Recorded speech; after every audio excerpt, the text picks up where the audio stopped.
Hey guys, hope everyone's staying safe.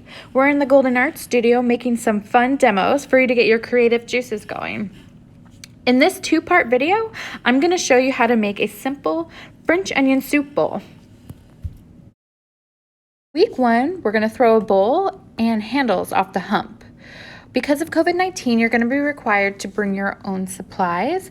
So to successfully finish this project, you will need to have a bucket that you can fill with water, ribs, a wooden knife tool, cutting wire, sponge, and also make sure you have a towel or something to clean your hands with and to protect your clothes from splashing.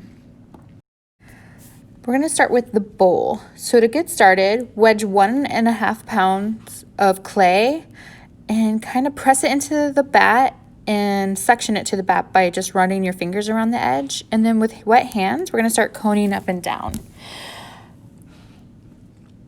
Now, when you're coning up, you're going to want to use the palm of your hands where they're the strongest. So it's this like L-shaped area, and you're going to actually be pushing into the clay. What that does is forces the clay up into a cone shape. And then you can follow along with your hand so that it doesn't get out of control. And then you're going to cone down by pushing at an angle with this side of your hand. Sometimes I hear you use a karate chop.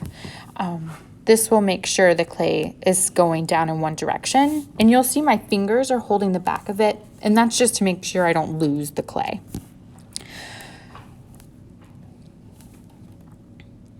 You can also make sure you keep your clay like neat and organized and centered by cleaning up that little skirt that kind of gets on the board. You'll see I'm running my thumb across the edge. I like to keep a nice, I call it a tuna can shape. This will just help ensure that I have even walls when I'm pulling.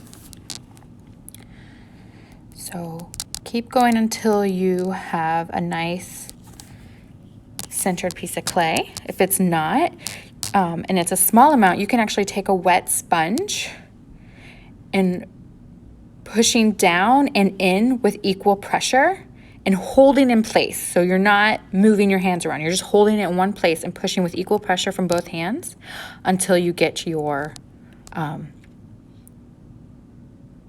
tuna can.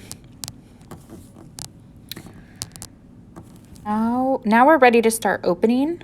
So you are going to take, this is how I do it. I take my pointer finger and at an angle, I go down at it so that I'm keeping that bowl shape interior of my bowl. I'm not getting any right angles. And I'm going to smooth and compress. And now I'm going to pull it open towards me. And you have to be careful here. After all that hard work centering, you don't want to cause your piece to go off center. So I'm going to pull slowly towards me at 6 o'clock. And I'm not pulling any faster than my wheel is spinning.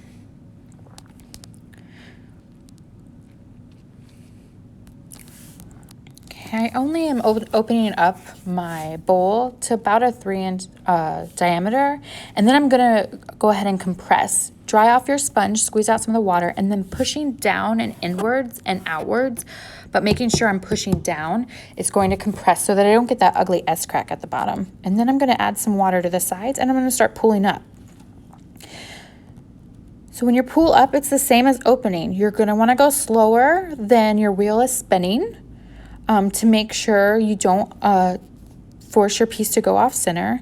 And I continually, between each pull, I'm going to remove water from the center and compress.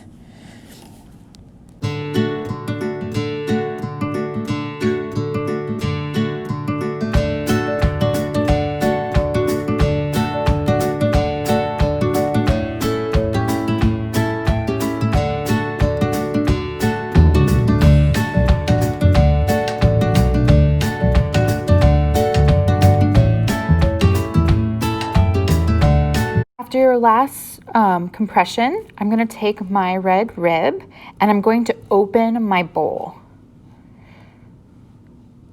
So all I'm doing is holding my rib in place and removing, pretty much it removes the slip on the inside, and I'm pushing out, and that will give me my bowl shape. So I know some people try to pull a bowl right away, and until you're more comfortable with it, you're likely to have thin spots and your bowl collapse. So if you throw it's just a simple cylinder with a round interior, you can push it out with a rib to get your bowl. I'm gonna clean it up again. You'll see I consistently do that.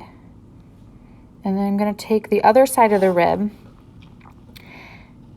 and I'm gonna hold it in that circular shape, and I'm just gonna hold it on the outside. I'm not pushing into the bowl, I'm just letting the slip on the outside get collected. This will help to make sure your bowl dries evenly and you're less likely to receive cracks.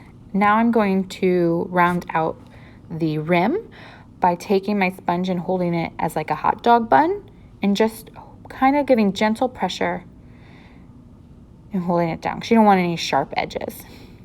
One more time just to clean up.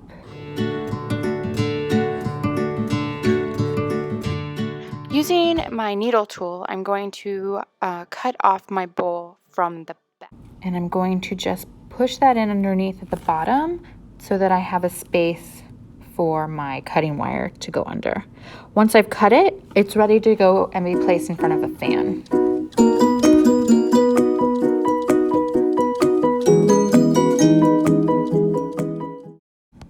Now we're ready to throw our handles, and we're gonna do this off the hump. So I'm gonna have a larger amount of clay, about 2.5, 3 pounds, it doesn't matter. I'm going to center it, just as I did with the other one. What's great off the hump is you really only need to center the top, but because this is a manageable amount of clay, I am centering all of it, but really making sure the top is perfectly centered.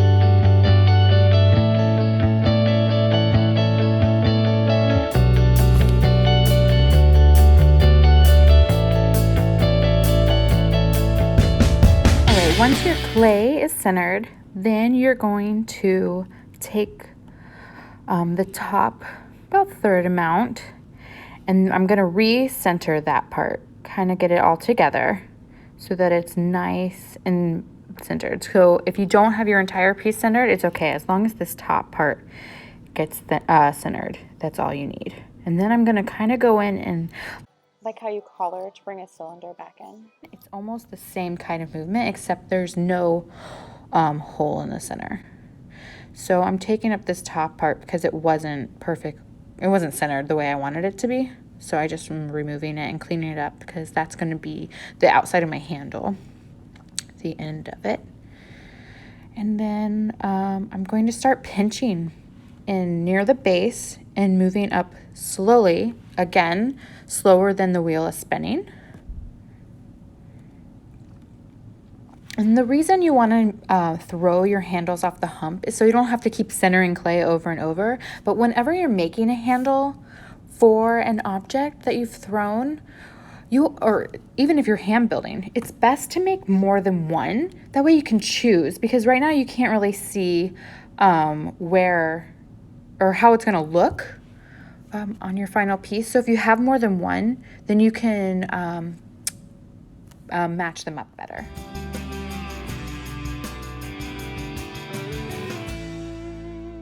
If you notice, it kind of gets a little wobbly when you're squeezing near the bottom, so you want to press slowly. And then as you go up, you're going to be moving that clay back together. I'm using my fingers to kind of keep it in line, and it will stay centered. And it's only because the top is heavier than the center. And naturally, it just wants to, through centrifugal force, move outwards.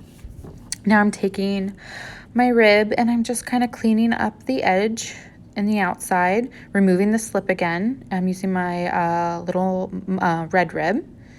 I'm also helping to shape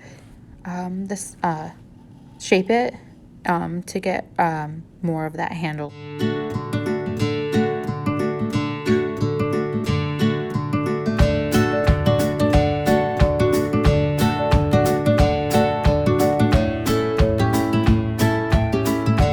Once I'm happy with how my handle looks, I'm going to dry my hands off, and I'm going to take my needle tool and I'm going to carefully hold it at a right angle going into it, and then I'm going to literally just chop off my handle. With a dry hand, you can touch it and it won't stick. And I'm going to place that on to a board I have. And now I can do the same thing again with the top half of it this time and throw another handle.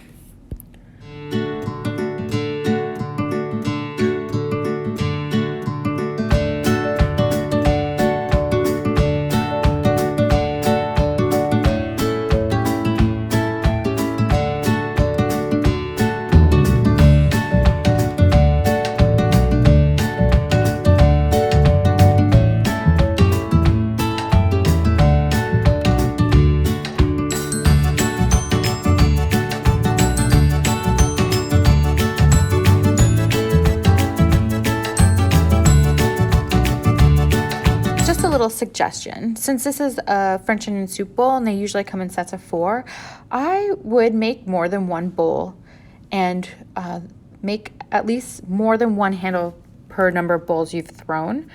This way you can have a set. You get a half shelf firing every week, so 4 of these should fit on half a shelf. There you go.